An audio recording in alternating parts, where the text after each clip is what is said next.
The meeting is now called to order. Will the secretary please call the roll?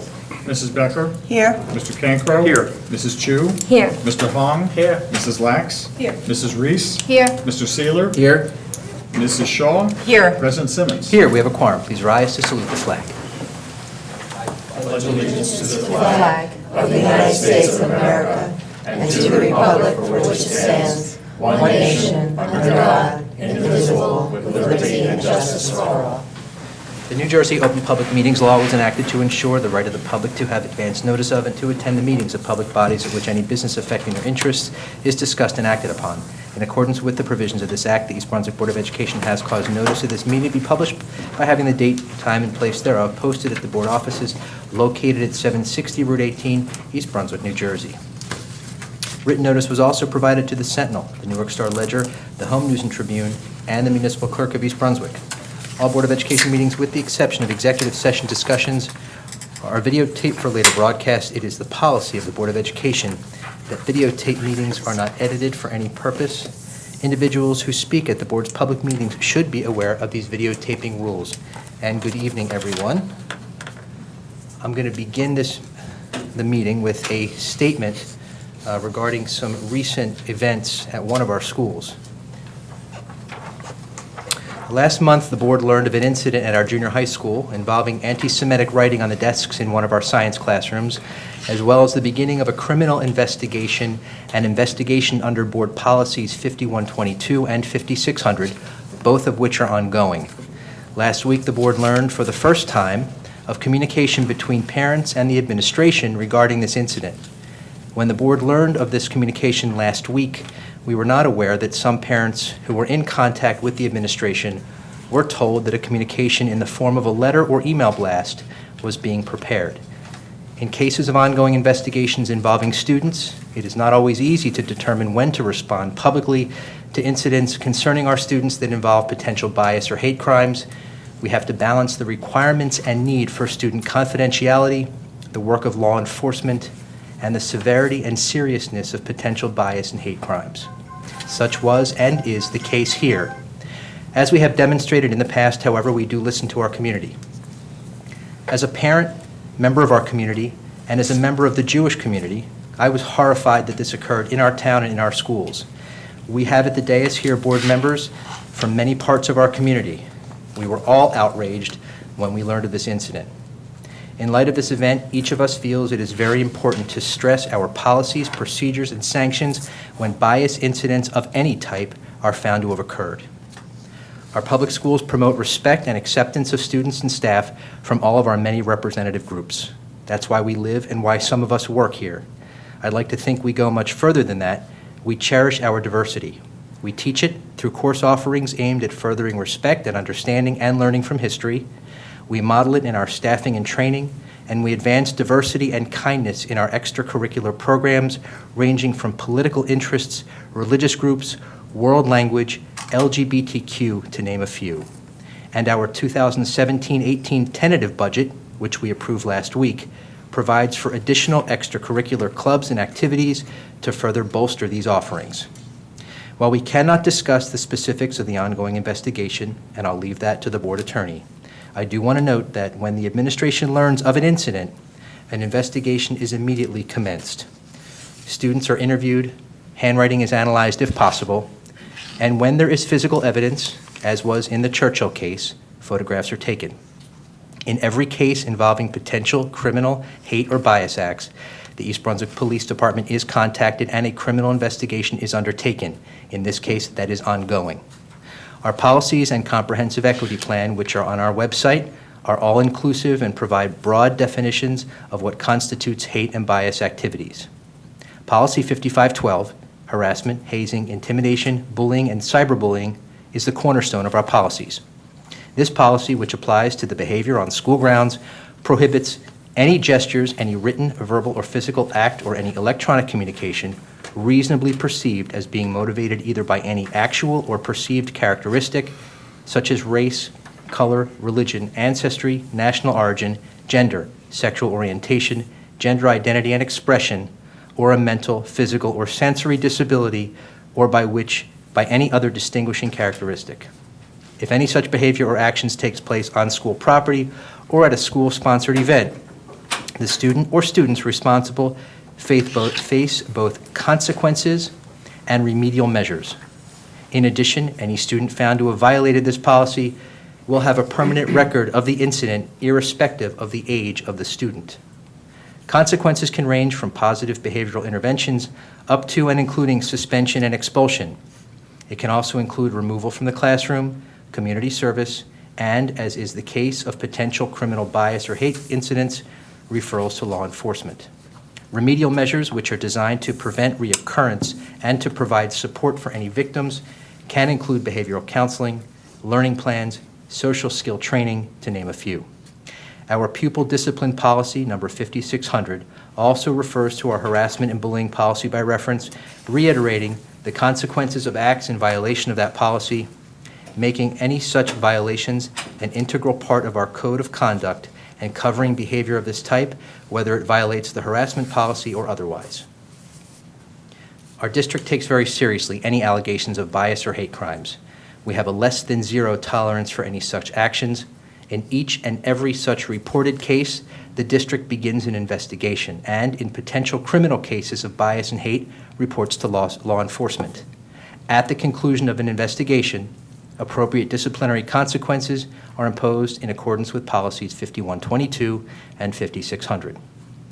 We have always been and we will always be committed to providing our students and staff with a safe, inclusive, difference-cherishing environment free from bias, hate, and discrimination. I'm going to ask our board attorney, Mr. Giacobbe, to reiterate the investigatory procedures that are implemented in cases such as this, if you would, Mr. Giacobbe. Good evening. What happens is whenever an incident occurs, and just to give you an idea, I'm not going to get into all the specifics.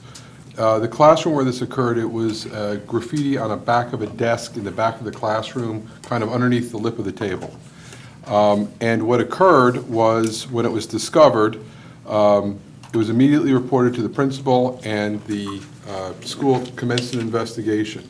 Notified law enforcement, and law enforcement was involved from almost the outset of this entire matter. The issue that we have in this case is that it's a classroom where approximately 600 children per week go through this classroom. This was not done where somebody could see it if they walked into the classroom. It was in the back of the desk in the back. Students are interviewed, law enforcement is contacted, photographs were taken, handwriting analysis was done to try to apprehend who was the perpetrator of this horrible act. We don't know to date who did it, but we are going to continue. It's an ongoing and open investigation. And very often in the school context, what we have discovered is that over the years, it might be a month or two later where somebody else gets in trouble, something happens, and we discover who the perpetrator was. And when we discover that, the board always takes swift action to try to first remediate so that it doesn't occur again, and in cases like this, notifying law enforcement. The police were involved in it, and what we also have is at Churchill and throughout the district, we have security officers at every school. Churchill has 10 security officers. Churchill also has a school resource officer who's a sworn law enforcement officer of the East Brunswick Police Department who's on campus while the students are there. And that person goes between the high school and the junior high. So we try to have law enforcement there so that they can encourage good behavior, et cetera, and all of our teachers model that. Whenever there's an incident of this nature, both state and federal law mandate that we can't discuss a particular student, what happened to the student, et cetera. We have to protect student confidentiality. That's first and foremost.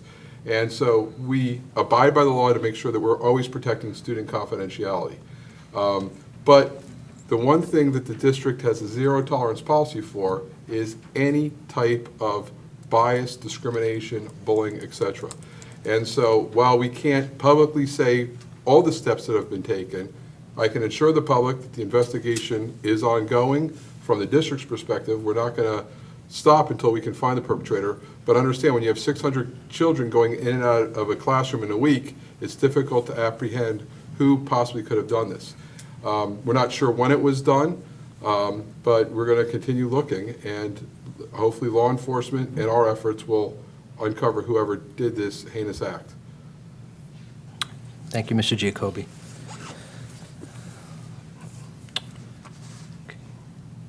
Okay. Next is the good of the cause, where members of the public are invited to express themselves on school-related matters of concern to residents of East Brunswick. To allow for fair and orderly public comment and in accordance with our policies, individuals' comments are limited to 5 minutes. Members of the public are reminded this is a public televised meeting of the Board of Education to protect the privacy of all students and staff. Concerns regarding individual students and staff members must generally be addressed first by meeting with the appropriate administrative staff before bringing the issue to the board. Anyone wishing to address the board, please come, state your name and address for the record. Mr. Liana will let you know when time is, but please state your name and address for the record. Sure. My name is John Dressner. I live at 55 Duke Street in New Brunswick. My kids, I'm divorced. I have 3 children in the high school, 2 at Churchill, 1 at the high school campus. I do want to talk about the incident that we've been discussing so far this evening. And let me just recount a few things. In early March, a very disturbing event occurred in our daughter's 9th grade biology class at Churchill Junior High. During class, one of our daughter's classmates discovered graffiti scrawled on the desk, several swastikas and a picture of Hitler, along with the words, "Kill the Jews." When our daughter reported the incident to us at dinner that night, we were immediately alarmed. This was a teachable moment for all of the students, parents, staff, administrators in our school community.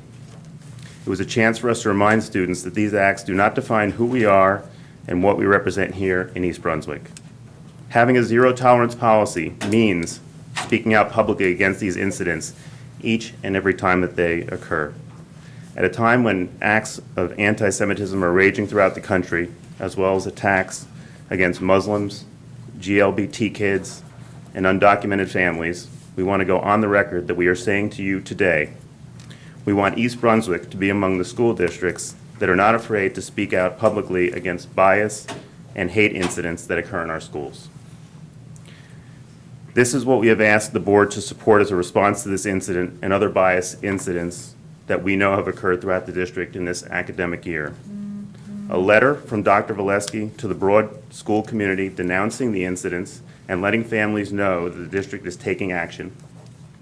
Possible school assemblies at the high school and junior high school with a representative of the Anti-Defamation League and/or other appropriate organizations and speakers. Devoting time to this topic at a future meeting of the Community Resources Subcommittee of the Board of Ed and/or the Human Relations Council.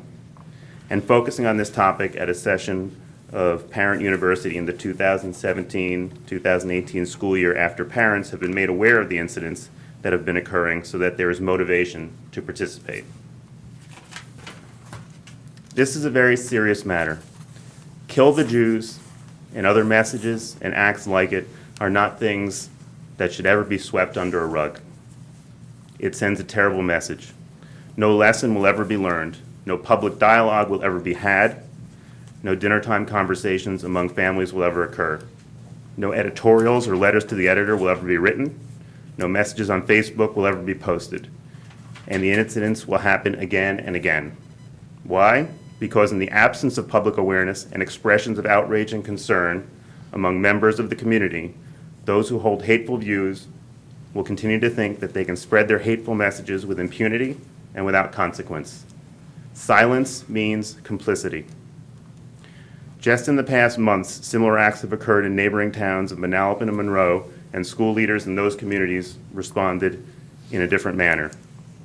The board's decision to fall back on current policy or to add one workshop to the Parent University curriculum is not enough.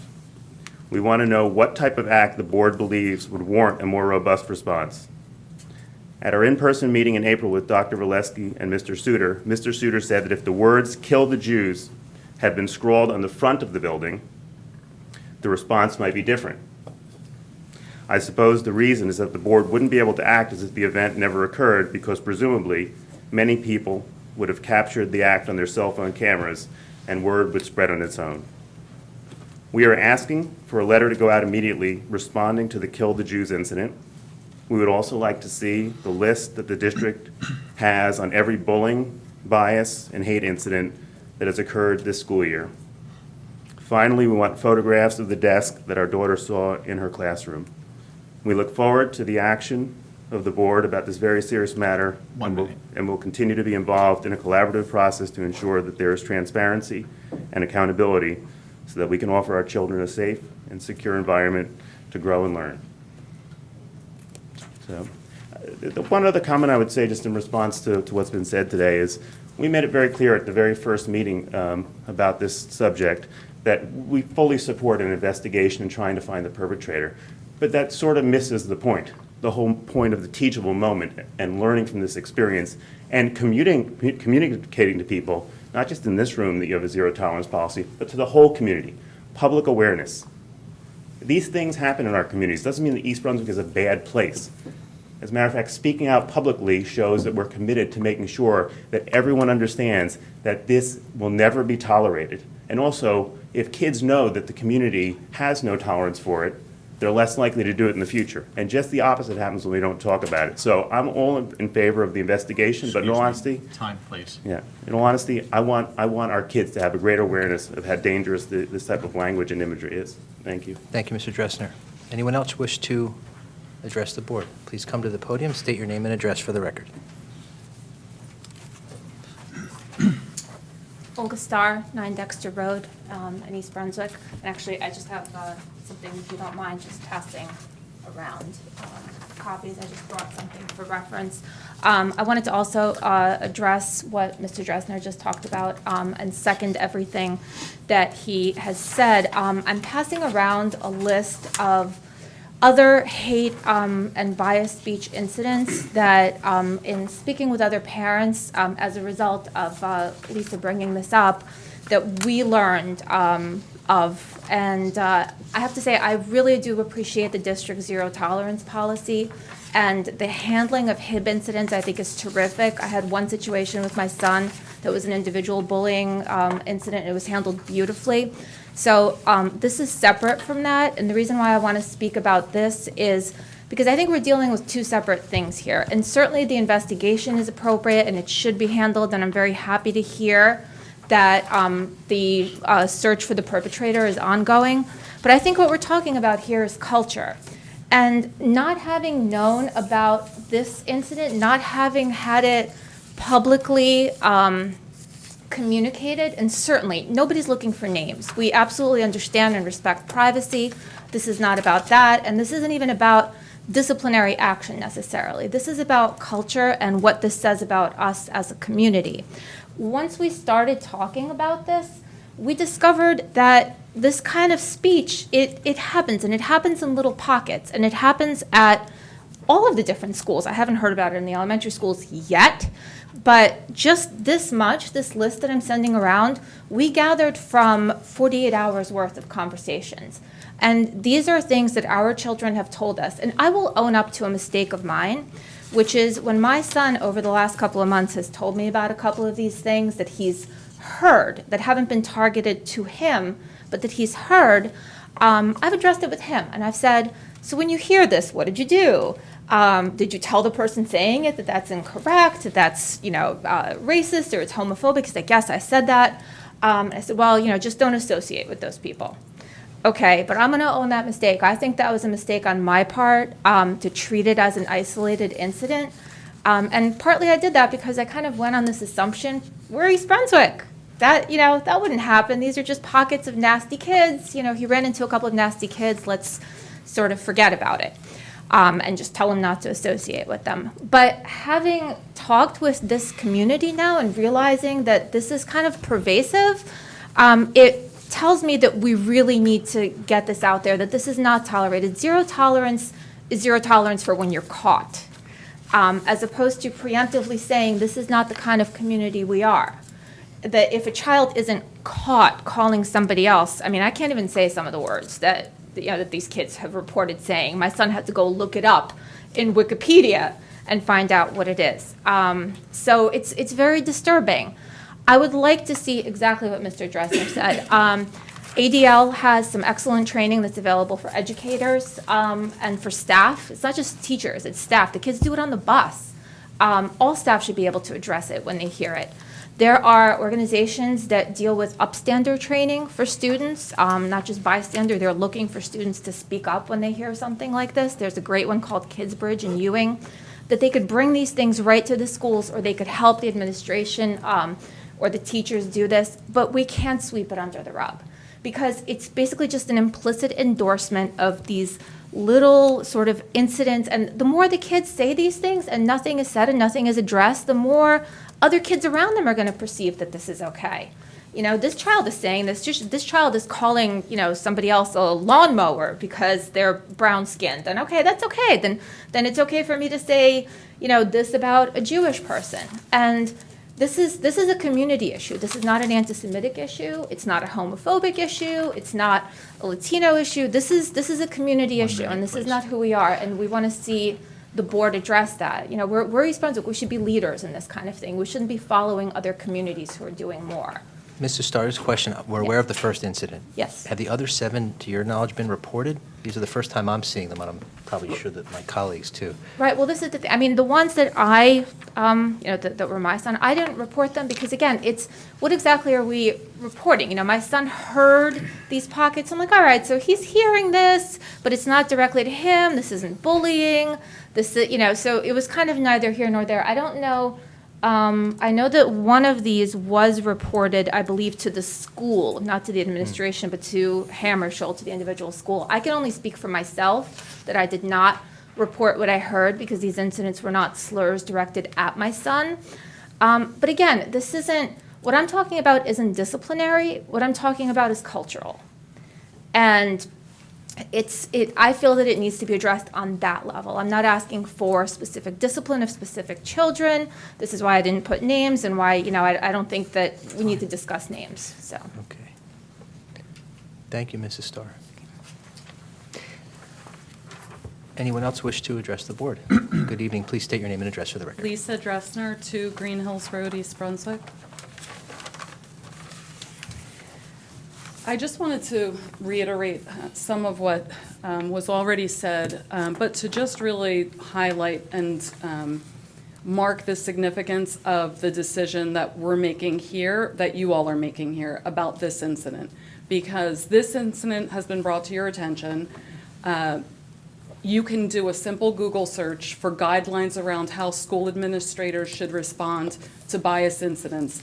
And every single one of them will say that once the incident is identified, there should be a statement denouncing what happened in addition to an investigation. So what we're asking for is in accordance with all of the guidelines that have come out, which many schools around the nation are implementing a policy, a new policy, not falling back on their current policies, but saying we need a policy so that when the next incident happens, there will be swift action taken, and it does not depend on parents to find out about it and to come have meetings with the principal, the superintendent, take off from work, come to the Board of Ed meetings, which we can't even find the time or the location accurately online.